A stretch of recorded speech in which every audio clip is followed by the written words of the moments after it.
Ooh, surprise. Winner. Hi, everybody.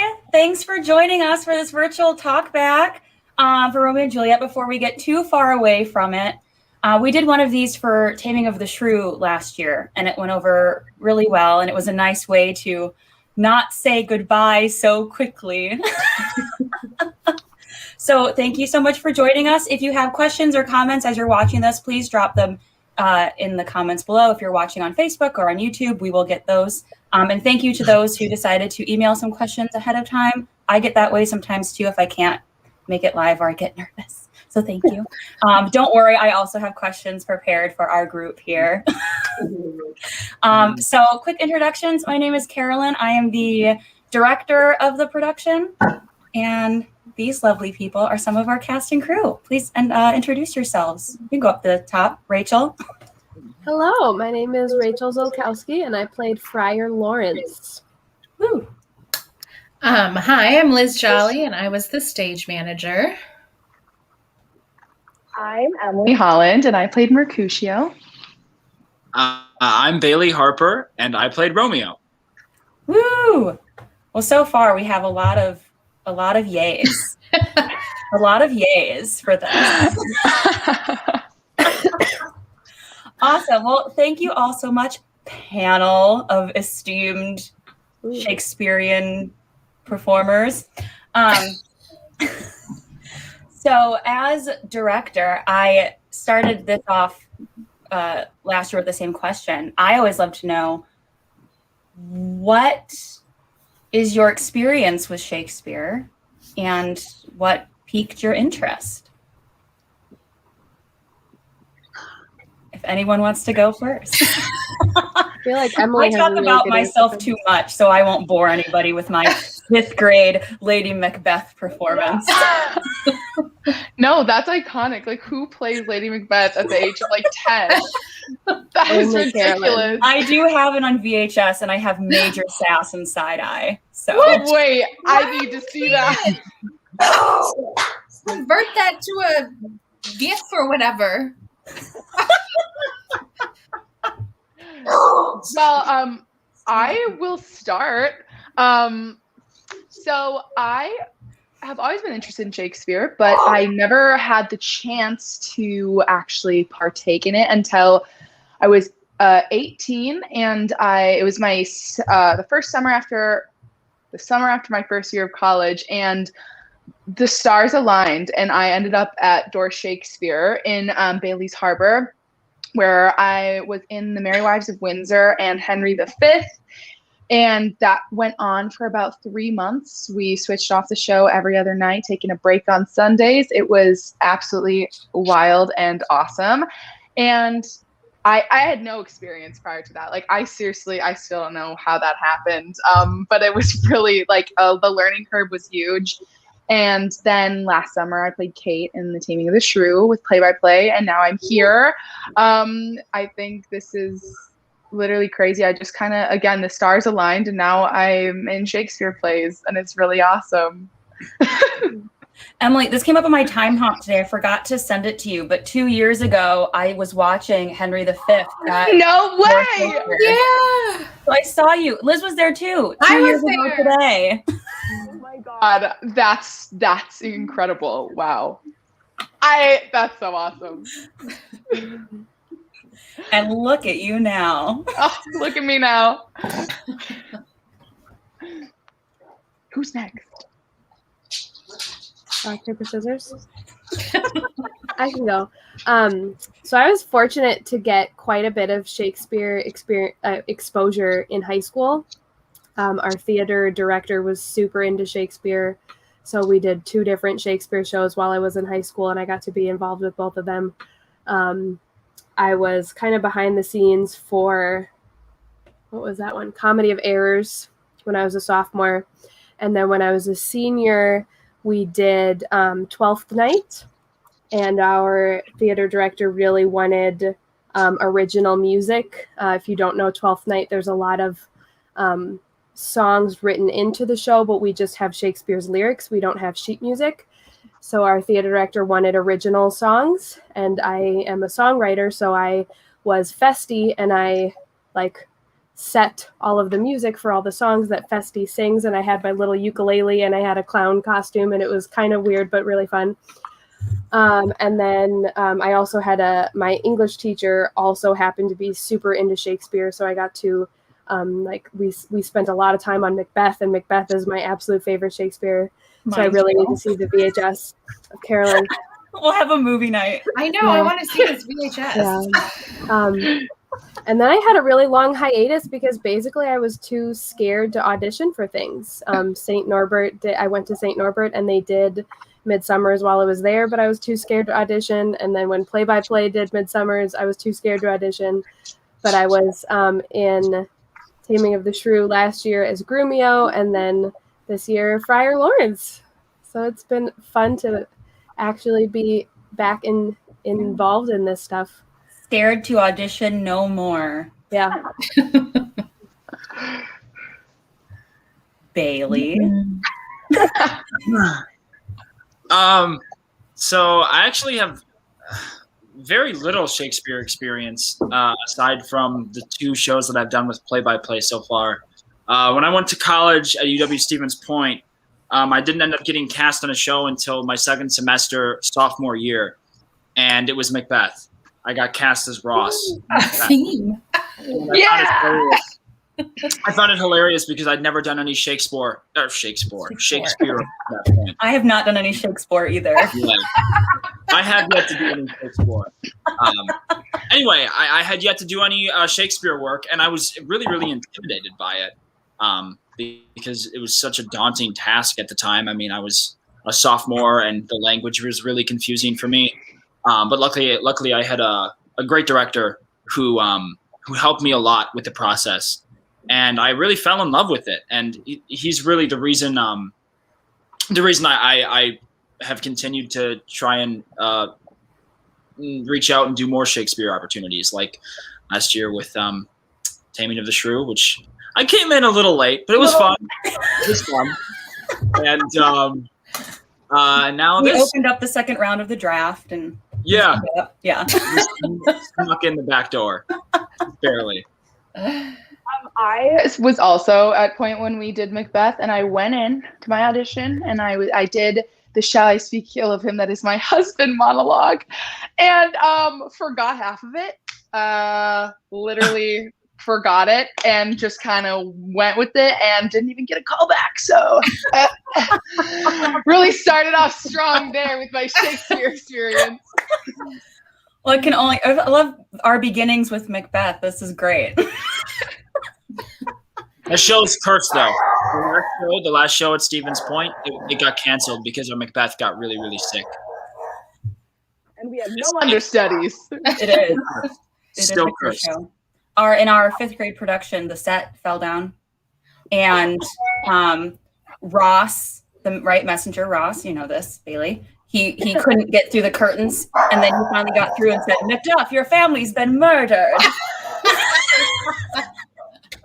And then Macduff and Macbeth's final fight, Macduff's sword fell into the front row of the audience, and Macbeth is just standing there. And then the audience guy, he hands him his sword back, and he goes, "Thanks," kills Macbeth, and walks off stage. I need to see this. It is. It's on VHS. Insane. Funny. I'm catching up on some comments here. A nice lady. I think this was in response to your everything aligned, Emily. Okay. Well, Liz, what is your Shakespeareance? We read The Tempest when I was in middle school. I did not understand it at all at the time, or now very much. And then in college, I costumed Twelfth Night, interestingly, with Carolyn. That's how we met. And then He was my quick buddy. And then I went to acting school in New York, and I took some Shakespeare classes there and understood it slightly more. And then came back here and stage managed the last 3 Theater in the Park Shakespeare's. And I'm in Drunk Shakespeare with Carolyn as well. at the Comedy City. Yeah, Green which room. we haven't done in a while. And that one is Macbeth. It's Lady Macbeth I play. So there you go. There's the Macbeth. Everywhere. Oh, fabulous. Well, let's see. I got some questions from email. So I'm going to bring this one up. How did you feel about the play before doing it? And did your perceptions or feelings change about it as you were working on it? I feel like we get this with a lot of plays, but I know Romeo and Juliet, because so many people study it or have like preconceived notions of it. So I'm interested to hear that. Well, I'll go first. Yeah. So before I was in this play, I basically I think I had the perception that everybody else has, that it is not in the play and doesn't know Shakespeare that well. Like, they know it's the most famous, like, a tragedy, a love story, star-crossed lovers, everything like that. And I like really only knew that going in. I had watched the Baz Luhrmann film previously, but like literally nothing else. And then I heard you, Carolyn, actually talking last summer about how brilliant it is and of how a lot of people, judge it and stuff. And we had a cast member last summer who was like, I hate Romeo and Juliet. My least favorite play. Yeah. I know. So I was like, what is it? I don't know. And then once I started working on it, I mean, once you actually dive into the text and the relationships between everybody, it is so amazing and beautiful and so intricate. I mean, I literally come to this conclusion after every Shakespearean show / play I read. But I mean, I'm just like, how did he do it? How did he write it? Like, how was he so brilliant? And how did everything work out so perfectly to make the audience feel so deeply and to have these stories last for hundreds of years? It blows my mind. And so now I'm a big fan of Romeo and Juliet, and I hope everyone has a chance to see it. Yeah. That's one of the reasons why I wanted to do this play for Theater in the Park, was because I fell in love with it again when I studied it in grad school, because it was finally a different perspective of it. And then we did it in grad school as well. And I was like, okay, I'm understanding this so much more. And I want to reintroduce people to it, because it is one that when you think of Shakespeare, this is the play you think of. And people think that they know it, but then you don't. Like, we got a letter. I shouldn't say you don't. You know what I mean.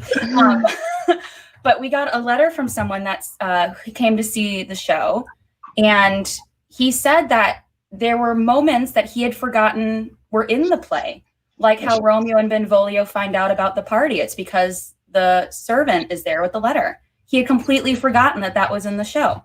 He had completely forgotten or didn't realize that Mercutio is related to the prince.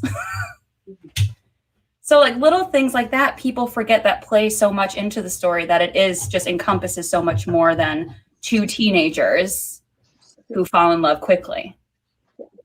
Right. Yeah. Anyone else? Do you feel differently about the play before it began? I definitely didn't realize how funny it was. I always think of Romeo and Juliet as just like horribly, horribly sad. And no like funny parts at all. But yeah, you guys really made it funny and then horribly sad. The funnier you play it up in the beginning, the more it rips your heart out. Yeah. Well, that was something, Liz, I'm glad you said that, because when we first started planning for the show, and I said to you and your mom, who Deborah Jolly did our wonderful costumes, I said, it needs to be bright. It needs to be colorful. Neon, heat, summer, vibrant, bold colors.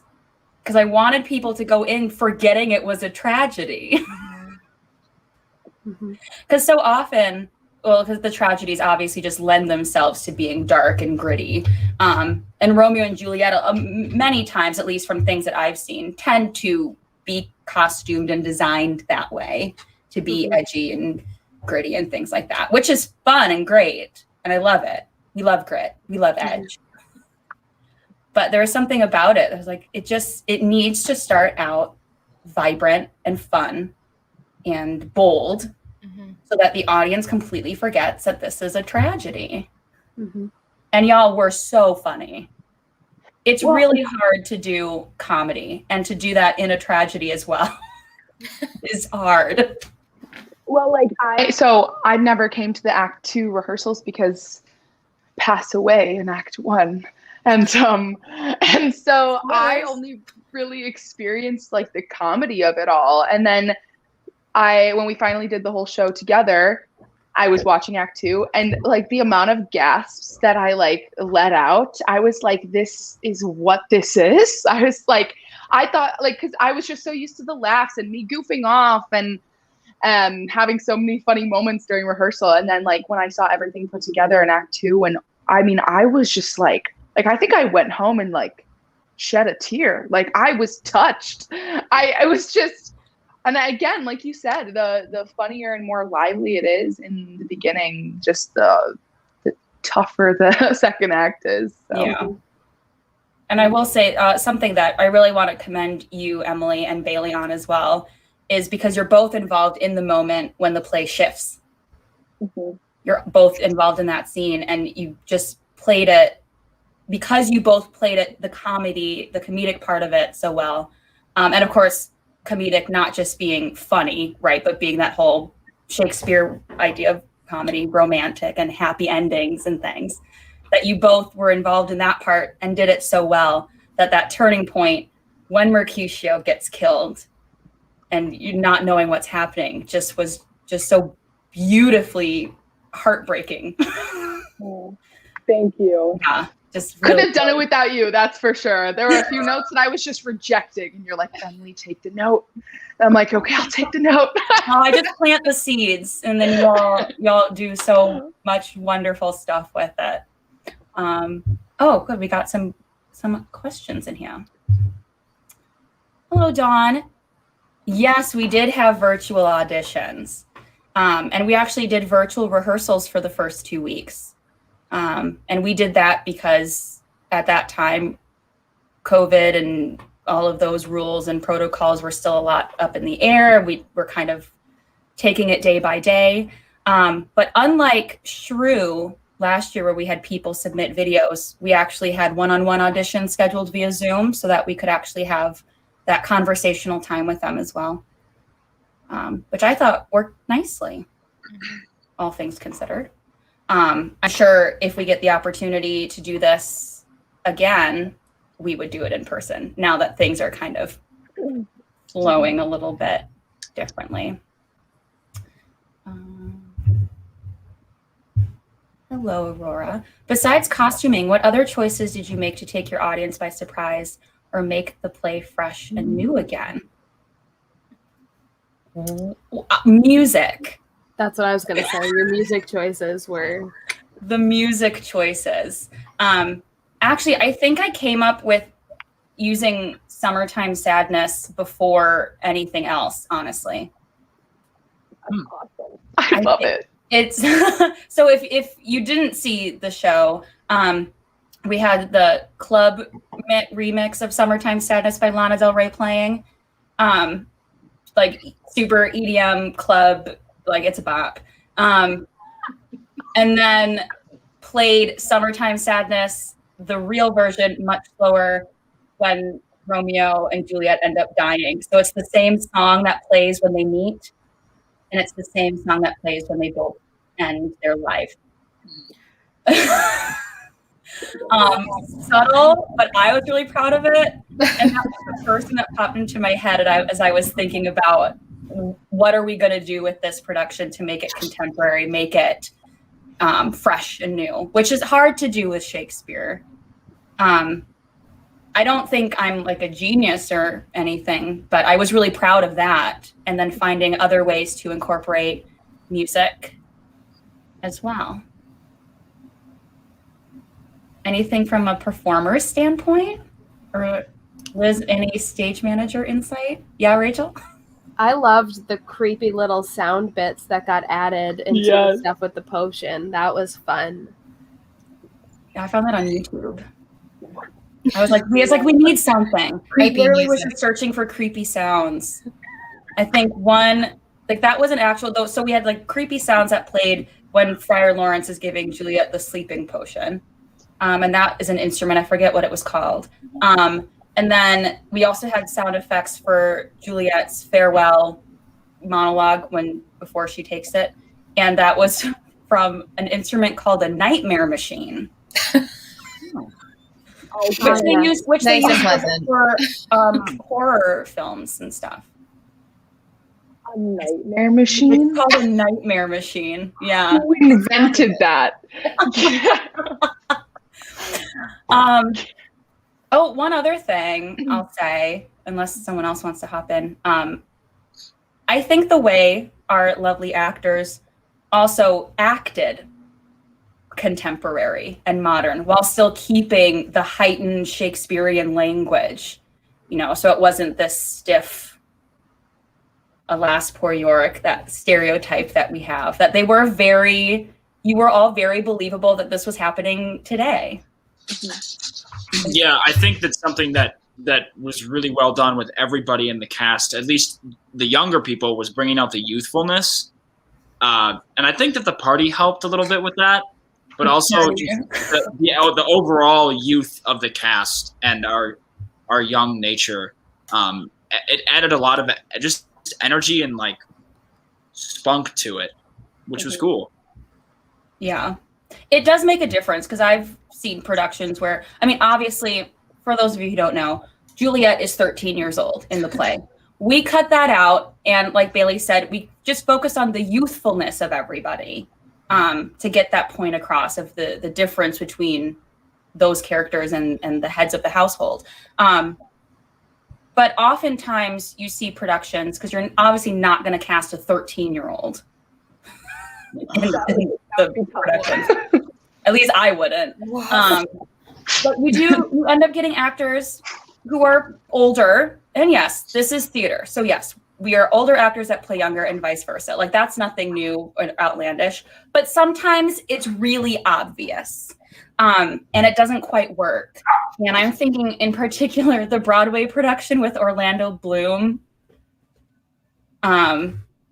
He was a very old Romeo and it was kind of laughable.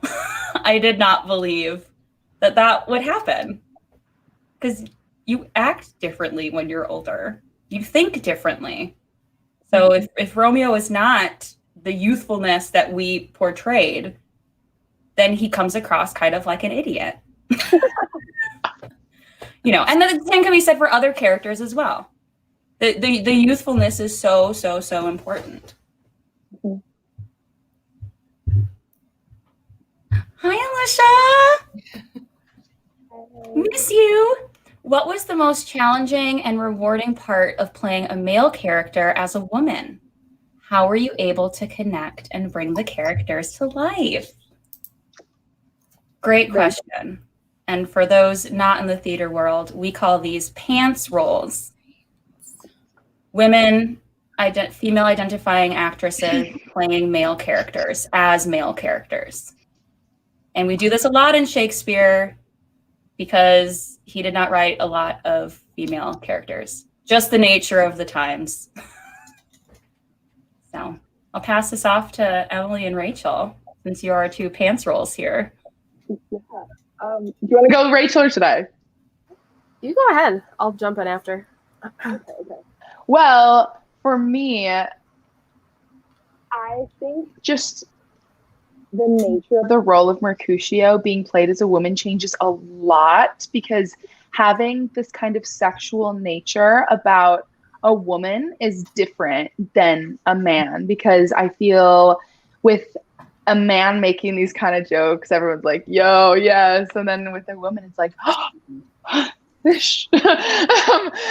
so it was actually really fun and rewarding to be able to just be Mercutio. Like I didn't really, obviously on stage I am a woman, and but I didn't really look at the role as being like, oh, I am playing Mercutio as a woman or as a man. I actually asked Carolyn very early, I was like, am I playing Mercutio as a female or a male? And she was like, you're just Mercutio. And I think that was a really cool thing and a big challenge for me, actually, because I like to, obviously pay attention to relationships throughout the play with who I'm interacting with. And relationships are very different depending on if you're a man or a woman. My relationship with Romeo I was thinking, am I going to make the choice to be like a bro, or am I going to make the choice to be like his, not girlfriend, but like friend that's a girl? And then I was like, neither. I'm just going to be true to the character, and however that comes across is who I am. And so it was really a good time and a good learning experience to kind of maneuver those relationships without assigning a gender to it. I brought up Abby's question because it complements what Alicia's question was. Mm-hmm. Rachel, you have anything to add? I think the more that I do it, the more it's just like Emily was saying, it's just the character. So, like I mentioned before, I played Festi in 12th Night, who's like, technically a man, but it doesn't matter. And so that one was probably the most uncomfortable because it was the high school setting. And so that was like a big deal to be like, oh, but her character is a man, and, but it doesn't really matter. And so, and then last year playing Grumio, you just, the character is the character. And like Emily was saying, it does change the dynamic a little bit. Like maybe last year when I was Grumio, maybe if it was a non-COVID year, like Petruchio could have been a little bit more like violent with me, because then it would have been a male-male dynamic, whatever. But in general, I don't really notice it that much anymore, especially because as far as Shakespeare goes, that's what my experience has been. I haven't played a female character in a Shakespeare show yet. So maybe one day I'll have a different answer if I do play a female. But as far as relating to the characters, especially with Friar Lawrence, that didn't make any difference, because when you look at the relationship between Friar Lawrence and Romeo, Friar Lawrence and Juliet, me being a teacher, it was just like, oh, that's what it is. And so it really, True. For this one especially, I don't think it made any difference. Yeah. I remember in one of our rehearsals, Rachel, it was the first time when we had to go to our rain rehearsal location, and we had the basket, and we were doing your scene with the flower. And you asked about how should I hold the basket if I'm a man? And I said, just hold the basket. Just hold the basket. But yeah, it is something that, we just have to kind of get past. And I think the more Shakespeare we do just forget about that. And we are just the character. Like for Shrew, I specifically changed Baptista to be the mother. But that was very purposeful, because it was, okay, well, now we're going to look at what the family dynamic is with a family of women in this society of men. But then for this, I didn't feel like I needed to make Mercutio Mercutia, or, Friar Lawrence, Sister Lawrence. That didn't add anything to the play for me. It was just, well, let's just cast the actor or actress that best fits the role. And to be fair, I would have done the same thing with Romeo. If I had female identifying actors that came in that like knocked it out of the park, like all roles were open for anybody. I think the only character gender that I changed was the apothecary. Only because I felt like I could, and it worked. Shout out to Sanibel Harper. Wow.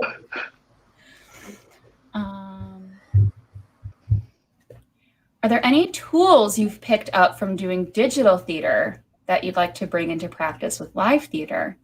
anything that was a benefit to spending some time rehearsing online, such as more table work?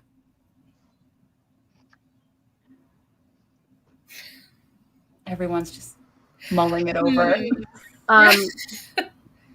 So I'll dive in. I noticed it more so with Bells than with this show because Bells was earlier, but when you can actually see your own face while you are rehearsing and notice, like, I make that face a lot and it doesn't look the way that it feels, so I need to change that.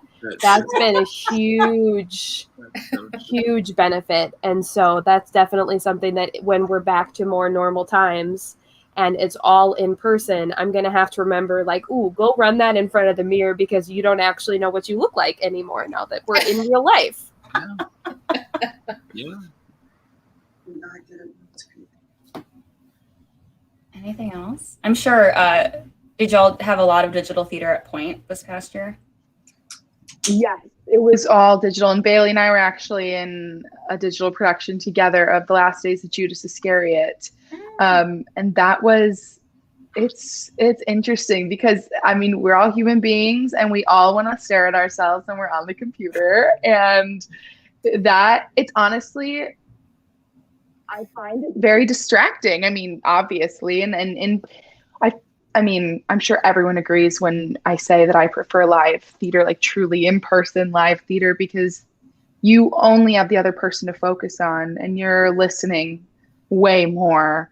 And I find it a lot easier, especially with such a physical character as Mercutio, to be working in person, because it's really hard to make bold choices in a little square. And that's something that us as actors are going to have to get used to, because I'm sure these kind of things aren't going anywhere. I'm sure they'll be less common, hopefully, going forward. But it has taught me a lot, though, having that experience, because things translate differently online than they do in person. You have to be bigger in person than online.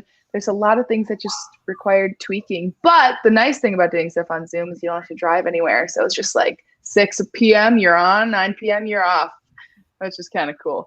But yeah, no, there were many rehearsal on Zoom this year where I would just be like, that made no sense, like what I did, or I didn't do anything there, and this is supposed to be big, and I would just beat myself up. And then when I got in person, it was like it just kind of flowed out, and I was like, thank God. I was so worried that things weren't going to come to me for this character, but then once we got offline, it did. So honestly, that's like totally not answering your question, but basically, I totally prefer live theater.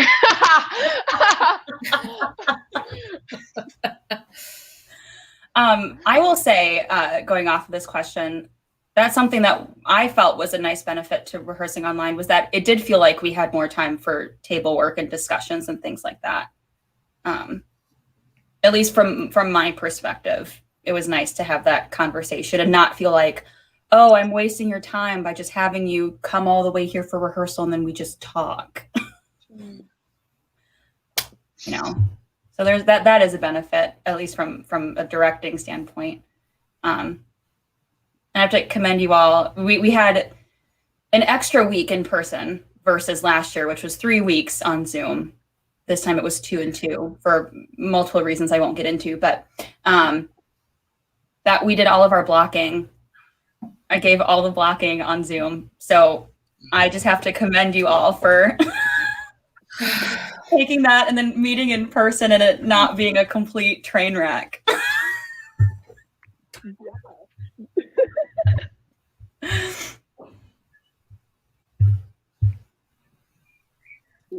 Ooh, if you had to change roles with someone in the production, who would you end up playing?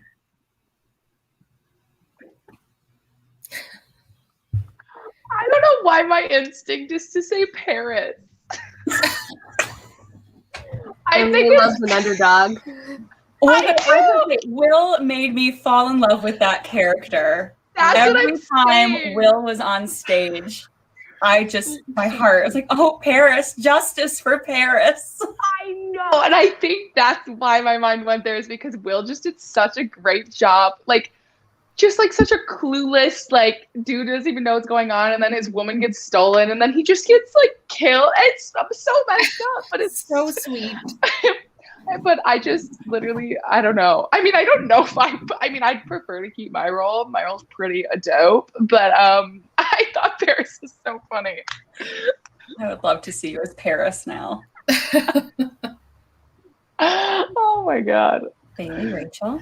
I would love to be Capulet, Lord Capulet.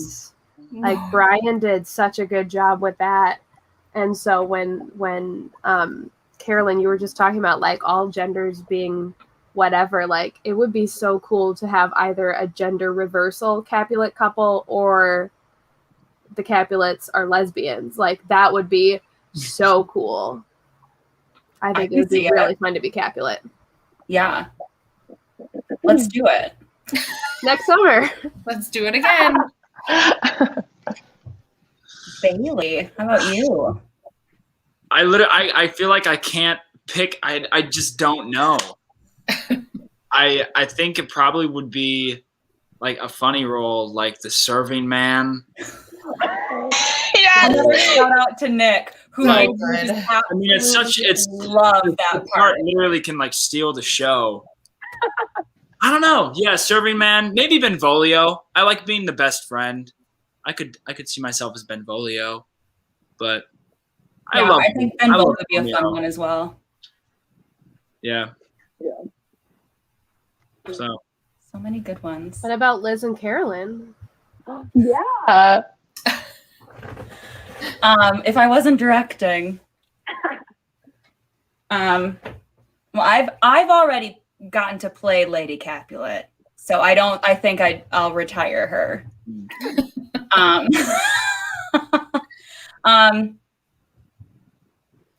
think Benvolio and Mercutio would be super fun. I don't think I would be a very good Mercutio. I think I'd be a better Benvolio. I don't have the stamina for Mercutio, but Benvolio would be super fun, I think. Plus get to do some fight choreography. Very cool. And blood. And get blood everywhere. Blood anywhere. Liz, what about you? I'd be the nurse. Yes. That's a typecast. Oh my God, I would love to see you as the nurse. Going back a few. Rachel, your teacher character perspective completely makes sense and supported the performance so well. Thanks, Sarah. Yeah, that was honestly my first thought when I actually read the scenes with Friar Lawrence and Romeo, because I was shocked when I got offered Friar Lawrence. And I was like, I don't know what they're thinking giving this part to me, but I trust them. We're going to see what happens. And then when I read it, I was like, Friar Lawrence is essentially a middle school teacher dealing with all of these hormones and being like, you are not going to, like, this isn't the end of your life. It's okay. But then it is. But his heart's in the right place. Yeah. I was like, Friar Lawrence goes through it in that second half. Friar Lawrence goes through it twice, has to deal with Romeo and Juliet each threatening to stab themselves right in front of his eyes. Yeah, it was funny when Emily was saying, like, Emily's character is in, like, the fun stuff. So when I got to watch Emily watch the ending of the show and, like, see it hit her, and all of her reactions were so beautiful. And I had the opposite experience because my character is not in the ball, not in any of the fight scenes. So it was so fun to me to come to rehearsals and be like, oh, this show is fun. Not that my parts weren't fun, but you know what I'm saying. Yeah. You didn't get to be part of the Capulet party. Or Club Capulet, as I like to call it. Yes. I have a question that I'd like to ask for Emily and Bailey. I was wondering if you could talk about the fight choreography and how that experience was, and how I've never had to do fight choreography like to that extent. Like I've had the basics. Here's how you throw a punch, like super, here's a slap. But I haven't had the opportunity to be a part of a big choreographed fight scene. So like, what was that to take on in addition to having to do your blocking and having to do the lines, and how was that process? It was cool because I felt, luckily I had some experience with fight choreography, the classes that I had taken in college. And it was cool to hear the same vocabulary being thrown around by our awesome fight choreographer, Greg Pregel. Shout out, Greg. He was so good. The stuff that the stuff that he ran us through in like our 1.5 hour fast pass course to fight choreography was very quick, but it gave us all the tools that we needed. And he was really, really understanding with people that didn't have as much experience, but he was also challenging the people that did have more experience at the same time. So it was a cool contrast to have everyone involved in the fight. And also shout out to my awesome fight partner, Colin Simmons. Because we like know each other so well, and we had done fight choreography in the past. It felt like we really clicked with our big fight. Mm-hmm. But it was cool. It was cool to put the tools in our toolbox to use. And it felt really smooth by the time the show came around. It felt like second nature to me. Yeah. What about you, Emily? So I have very little experience with like intense stage combat.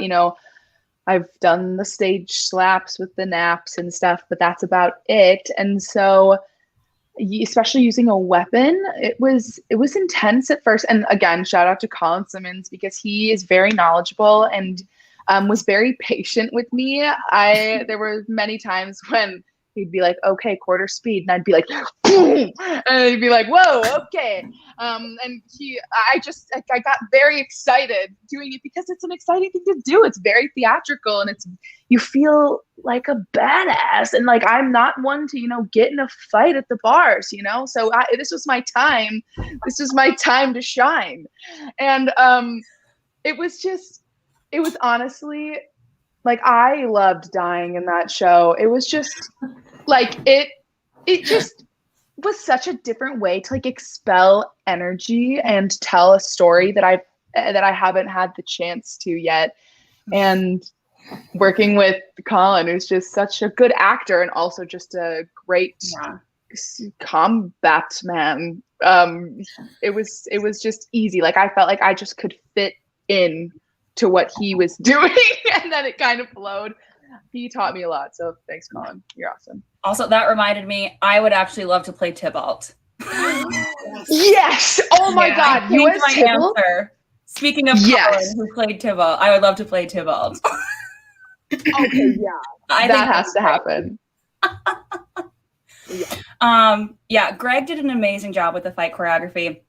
We're reaching out to him, asking if he could do it, and he was so exuberant, saying, yes, I'd love to. Here's what I normally do, and laid out his whole process about having everybody involved at first. So everyone's on the same page, then all of this and all that, and wonderful. But usually it takes like close to a week. Greg, I may be overarching, but it was like a few days. And we said, you have 3 hours.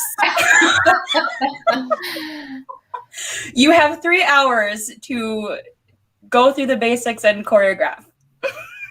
This is a very fast process. He did it. And he did it. Well, he did though, it. yeah. Y'all were just on point the whole time. Hi, Ian. What was the hardest part of prepping for the show? Ian has also been in past Shakespeare productions with us. My hardest was just getting those lines memorized. Yeah. Like, they made sense. The few little bits that I was like, Carolyn, what's going on here? She would explain it, and then it was fine. Like, there weren't big things like that I struggled with, but just getting the lines was really Just the quantity. I haven't had this quantity of Shakespeare to memorize in the past. And I shouldn't complain because Bailey had probably 3 times what I did. But I'm going to say, I think the person that speaks the most in this play is Romeo. Yeah. But that was mine. So I just Bailey? love to talk. No, kind of going off of that, actually, I think it was surprising. The lines actually came really easy to me for this show. I don't know why. Because I hadn't put my brain to work like for a year and a half because of COVID. So I was like, dang, I still got it. Like I could still hold my own. But the thing that came the hardest to me, and this was as we got deeper into like the actual run through of the show, was the emotional toll. I didn't realize how taxing it was. And because this was really the first time I had played like a lead role that went through it.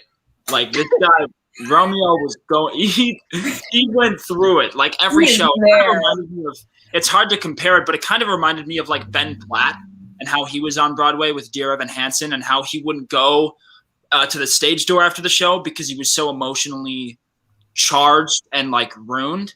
After we ran through the whole show the first time, I went home and I laid on the couch for an hour and I sat and I just thought about what I had just experienced. And I shed a tear, just like Emily. I was like, it was the first time that the whole thing had come together and it really, really tugged at my heartstrings. And I know that sounds kind of cheesy, but yeah, emotional toll was probably the hardest thing to get through in the preparation.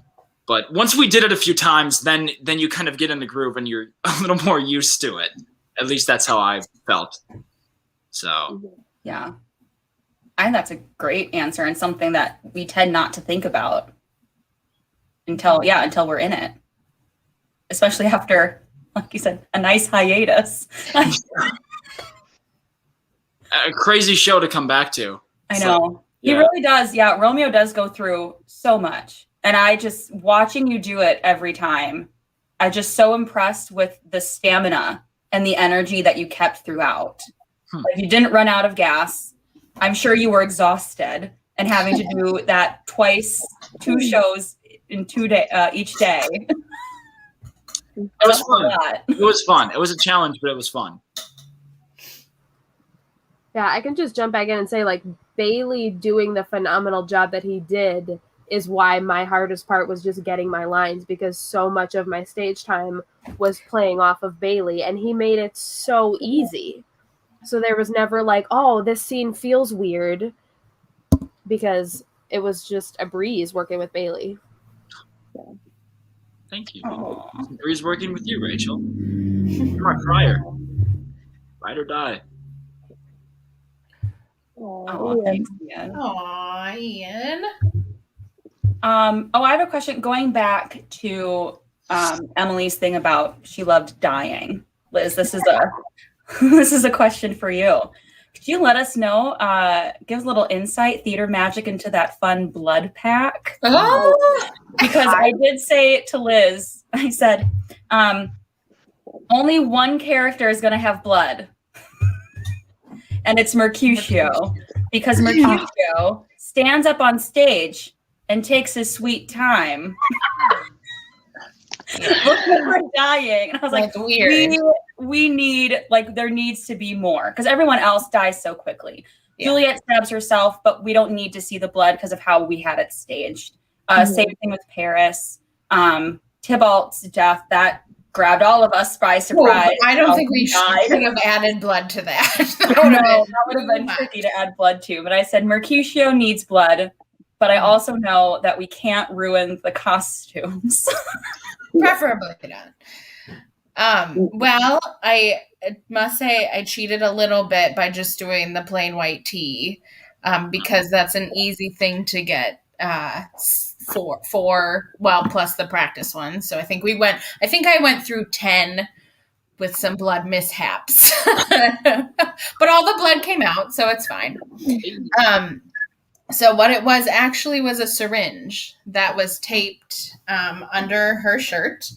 And then it had kind of a plastic seal around it. So it just went forward through the front of the shirt and then on her hands, obviously, through the shirt. But when she was stabbed, she just very artfully dispelled the syringe. And then the blood came out. So I'm very happy. Sorry, go ahead.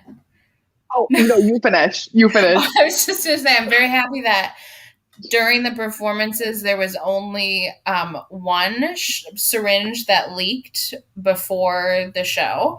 So I did have to do one quick change out of blood pack, but otherwise during the scene, there was no leakage, which I was very happy about because that was my concern. That's weird if you start pre-bleeding. Mercutio to start bleeding before the fight. Just had his appendix out recently. Oh no, what was I gonna say? I kind of forgot. But I'm really mindful, like not to press it too soon or anything. Oh, that's exactly what I was gonna say, actually. Wow, I don't know how you did that.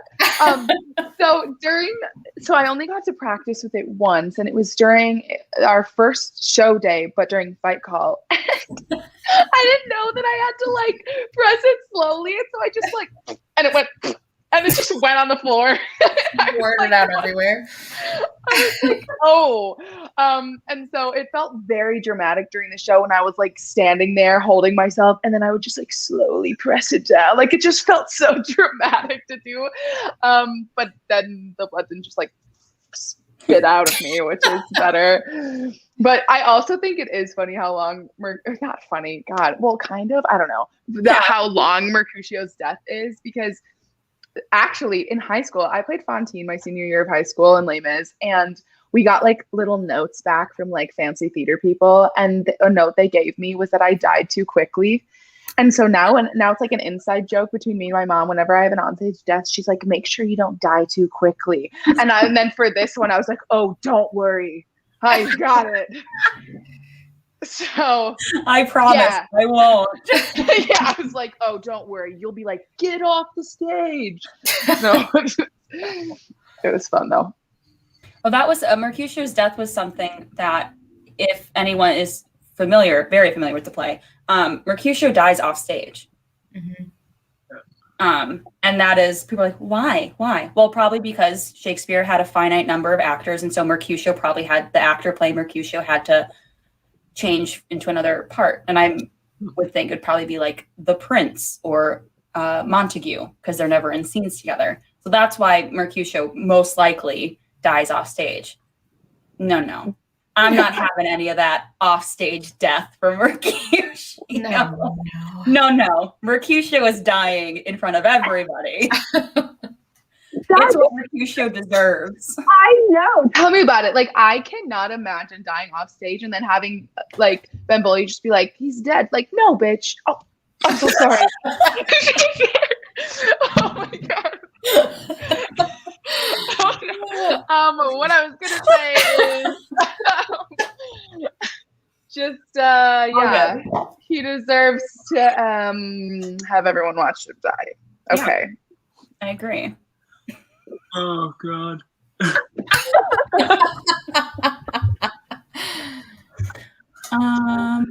Okay, so this is a question that we had emailed to us.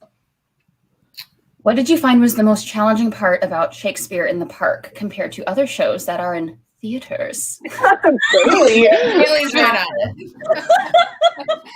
So sometimes you'd be in the middle of a big monologue, and 3 bikers would just decide to come down the road in the middle of you finding your wife dead. You know, probably the most high stakes part of the play, and they've got the radio blaring, and because it's motorcycles, it's really loud because it's a motorcycle. That was probably the craziest thing. The helicopters, the wind, the sun, I couldn't see. It was fun though, because you add all of these elements together and it just makes you work harder. And I thought it was cool because, like, if there was a bike, you just wait a little bit. At least I try and like draw it out a little bit. But yeah, definitely the outside elements for sure. Mother Nature is not nice. Mhm. I'm sure you guys can all relate. Luckily, Mother Nature was on our side for that second day. Yes. But I will say, commend you all for making the rain space work. And I know that all of the audiences that came for the rain space, I'm sure they wanted to see it outside, but they had a pretty damn good show that first day. So y'all made that space work really, really well. But yeah, the environment, the outdoor environment. And it's not like Door Shakespeare, where they have their own space hidden in the woods. No, we're in the city. We are next to a street. Yeah. And even though it said the road was blocked, a nice biker man still went through and then just decided to sit there for a while. Yeah. He was drawn to the Shakespeare. Just ignore it because we all know road closed signs don't count for motorcycles.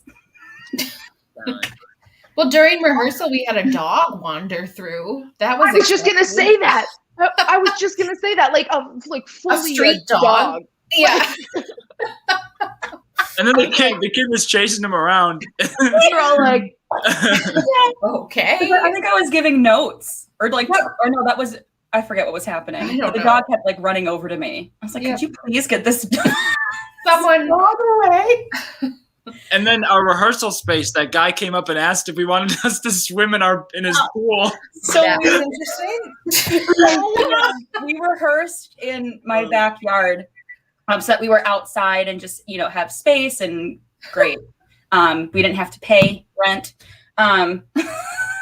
Start getting used to outdoors. Yeah, and then the neighbor. literally to swim in his pool. I believe in the middle of Mercutio's death scene as well. Yes. Was. Yeah. We were actively saying Shakespearean lines and projecting and it was clear theater was happening. And he's like, "Hey guys, the pool's open if you want to take a swim." We're all like, dude. Meanwhile, this is not like when you think of a pool, this is not like a pool. This is like the pool, like a blow up pool, round that you just sit in. I will never forget that. It was the weirdest thing. I think I talked about it for the next week and a half. I was like, guys, remember that dude who asked us if we wanted to swim? So funny. Gosh. That's so good. Good memories. Oh, hello, Mark. Oh, thank you. I'm so glad you enjoyed the show.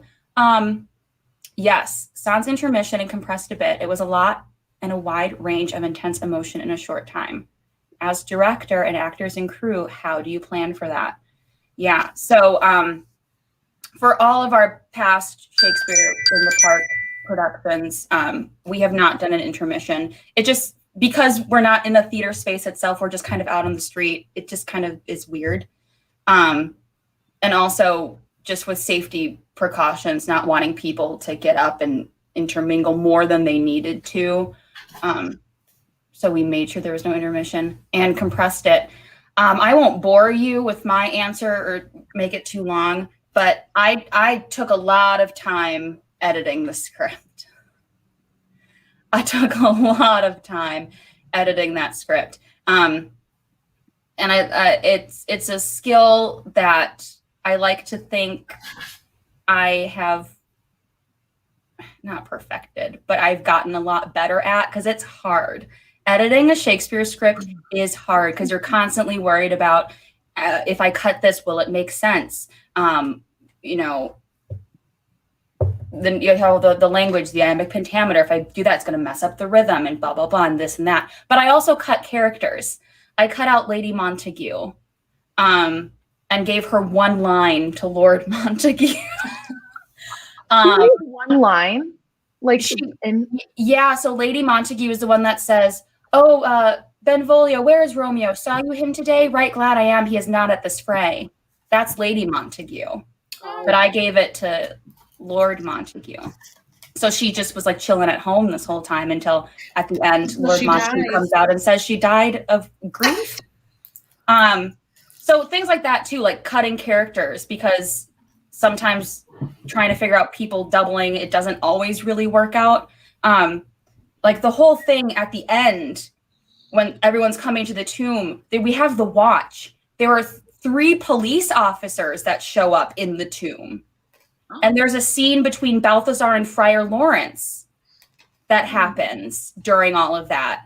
So it was so much. And there's a scene after Juliet dies, when the musicians come out and they're like, well, should we still play? And then Peter, the nurse's little servant, who I also cut. I almost didn't, but I ended up cutting Peter. And he starts making fun of them.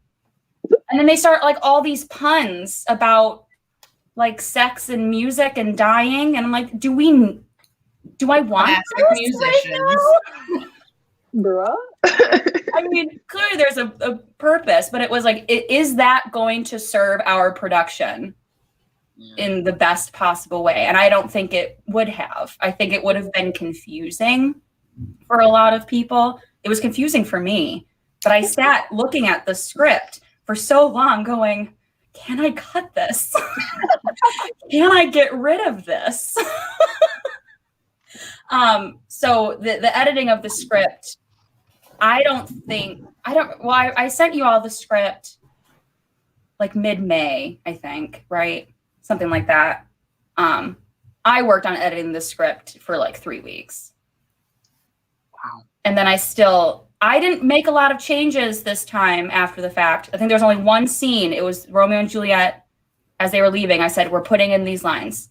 And that was it. I'm usually notorious for constantly changing and tweaking as we go along. But this time I really, really made sure to make sure our script was solid and made sense ahead of time. You did a really good job. That was cool, not boring. Yeah.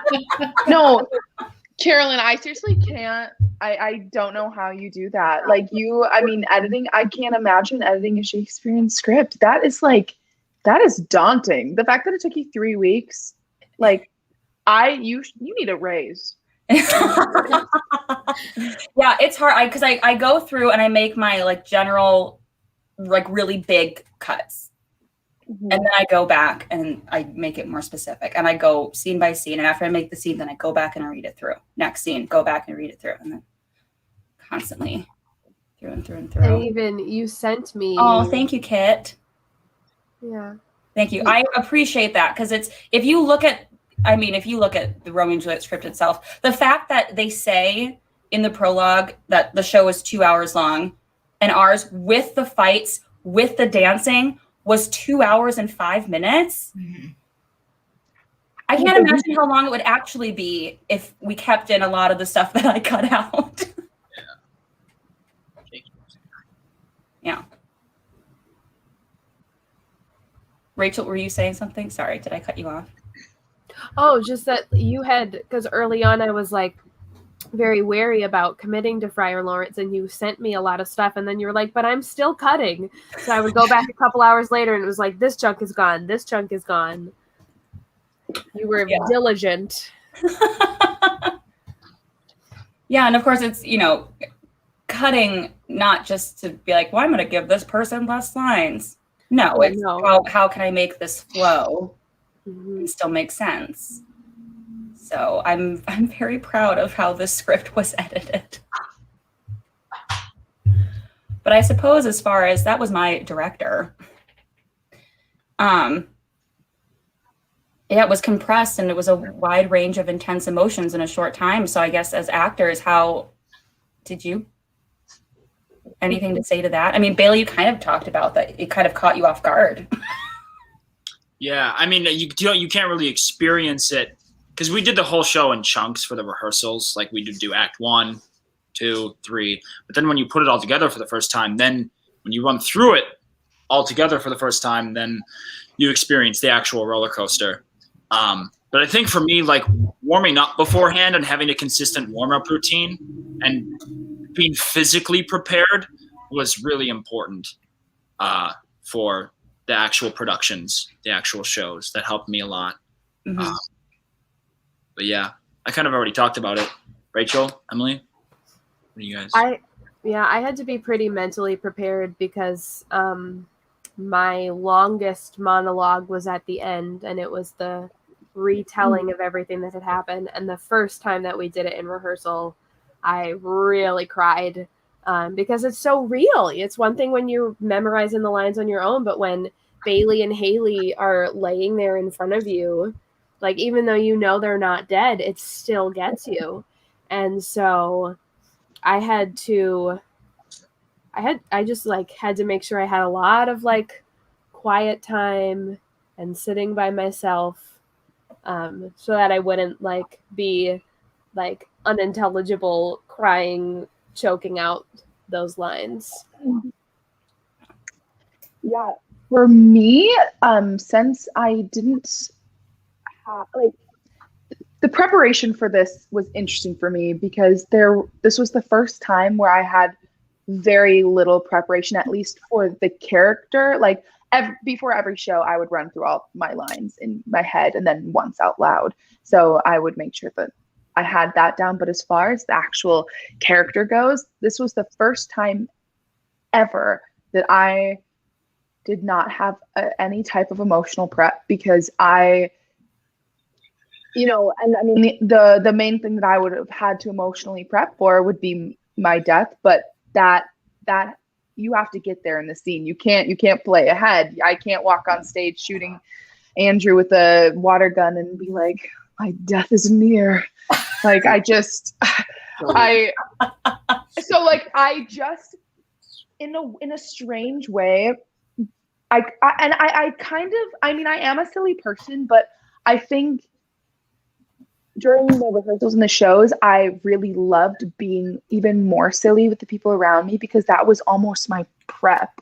It's like being kind of the loud jokester, and then I could get on stage and still do it. Like I find that I do like a weird, slightly method thing where like whatever my character is, like I dress that way to rehearsals, and I kind of interact that way slightly with people to just kind of feel how it feels. And it was pretty easy to prepare for this one. I just got to like mess around. And then the one thing I did have to work towards though is ramping up that act 3 scene 1 to make sure that when I'm stabbed and when I'm looking at Romeo and kind of all blaming him for my death, to make sure that was real. And that was a challenge. Yeah. I love how different the three of you are. I mean, it makes sense because your characters were all super, super different. In the editing, do you plan on many in the audience having some familiarity with the story? Well, Romeo and Juliet, kind of. I mean, enough. But usually no. So I want to make sure that it is really clear. If I'm assuming that this is someone's very first time seeing the play, hearing the play, then I want to make sure that it's really, really clear. And a lot of that, it comes with the editing, but a lot of it comes to what these guys do. And I always really made sure that you have to know what you're saying and why you're saying it. Otherwise, no one in the audience is going to understand what's happening. So no matter what the editing is, it does come down to how they perform it and their understanding of the language. I think I've got one more here.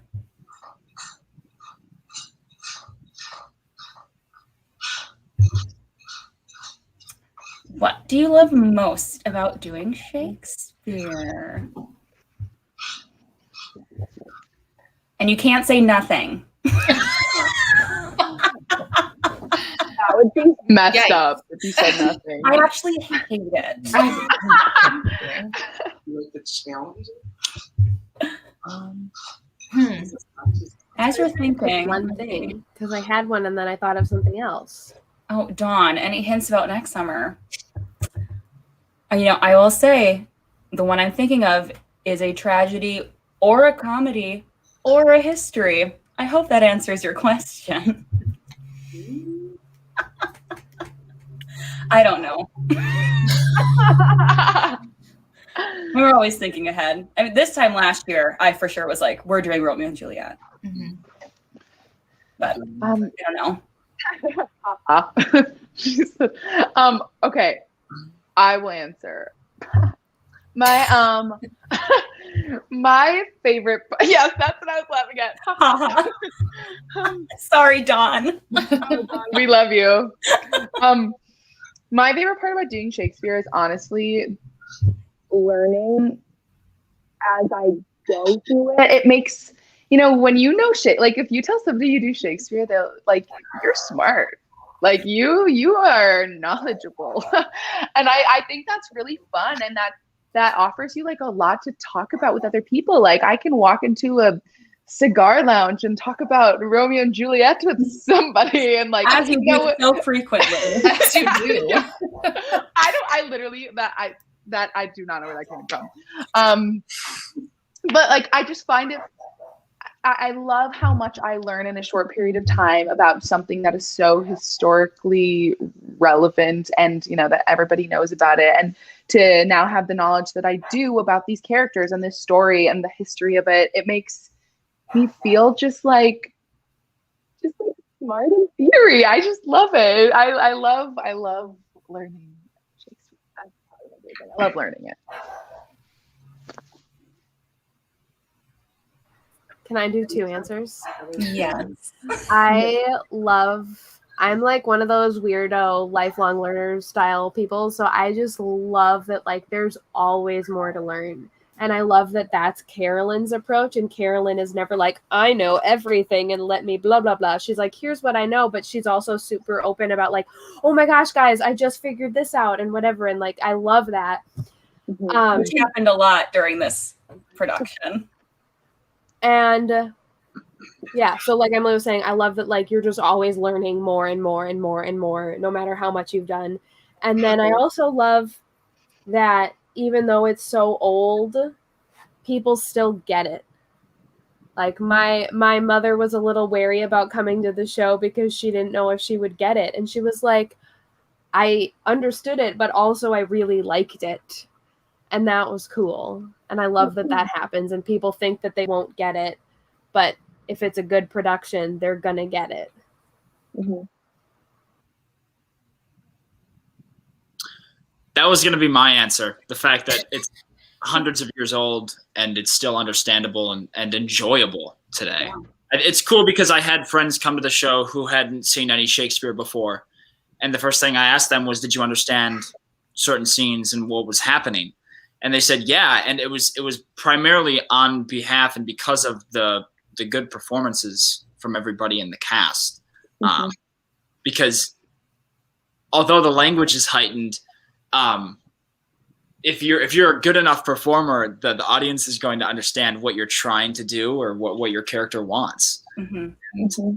That's the coolest part. And I'm no Shakespeare expert either. I mean, I had to look up so much stuff. It was just as hard for me for anyone else who, I mean, I know that we had some Shakespeare veterans in the cast, like Brian Elliott. So like even like using people like that as resources throughout the rehearsal process and getting to know the language. Because once you understand what you're saying, like you said before, then that's when it becomes fun, because then it feels like it's a real show and it's a real character and it comes alive for the audience. So that's what I love about it. I think this was I think this was in reference, Rachel, to what you said, that your mom understood it and really liked it. Aww. And Mary's grandma felt the same way. Hi, Grandma. Thank you, Grandma. Thank you, Mary. Love you, Grandma. That was so sweet.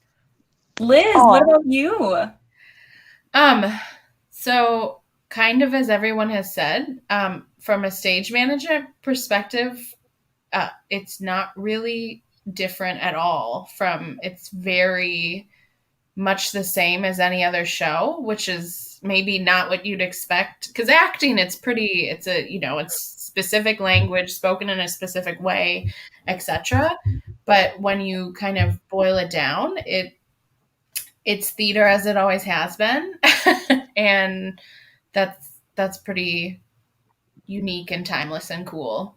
Yeah. And then from kind of the other technical aspects, it's very fun to find the relevancy of today and to translate that while not taking away, while not trying to like fit it into a like weird relevant place, but just taking what's there that is obviously so relevant and elevating it.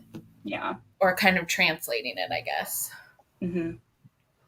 Yeah, I love that we can still perform it and it feels relevant. The fact that the plays are over 400 years old and they don't feel outdated. They don't feel dated at all. But we can look at shows now that have been written, you know, more recently. I think I was during rehearsals chatting with someone about this. I said, look at the musical Rent. It's great. It's very dated. It was written in 1996. Like, you know, you have a bunch of shows like that feel dated, but Shakespeare doesn't feel dated because the characters and the stories fit with whatever time we're in.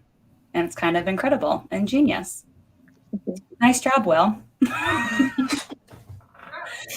I think those are all of our questions. I think I got everybody's. My roommate said, "Someone mute Emily." LOL. Oh, you did. I didn't want to put that on the screen.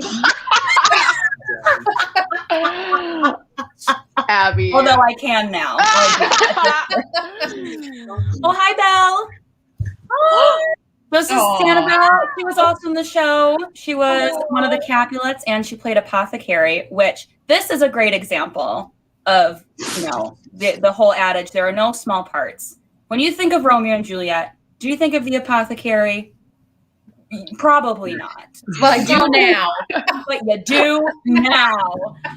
Like, I don't know how many times after rehearsals or after the show, someone said about how just wonderfully creepy Belle was as the Apothecary and how it was just so memorable. Yeah, I agree. Like, honestly, I've had several people say that to me, Belle. So just I commend you so much on what you were able to do with that part. It was wonderful. And it was you as Apothecary and Nick as Serving Man. I got so excited when those scenes came on. Same. So good. So good. It's great. Thanks for joining us, Belle. And thank you all. I love you guys. I love you guys. Hello, Facebook Live. Thank you all, everyone, for watching and sending in your questions and writing your questions as we did this. It was super fun to revisit and share fun stories about the neighbor that invited us all to go swimming. He's a real homie. Real homie. Never forget. Yeah, and that's all we have. So thank you all so much. Thank you, Rachel, Emily, Bailey, and Liz. I miss you all. Thank you for doing this. And everybody, stay safe, stay well, and stay creative. We'll see you next time. Bye.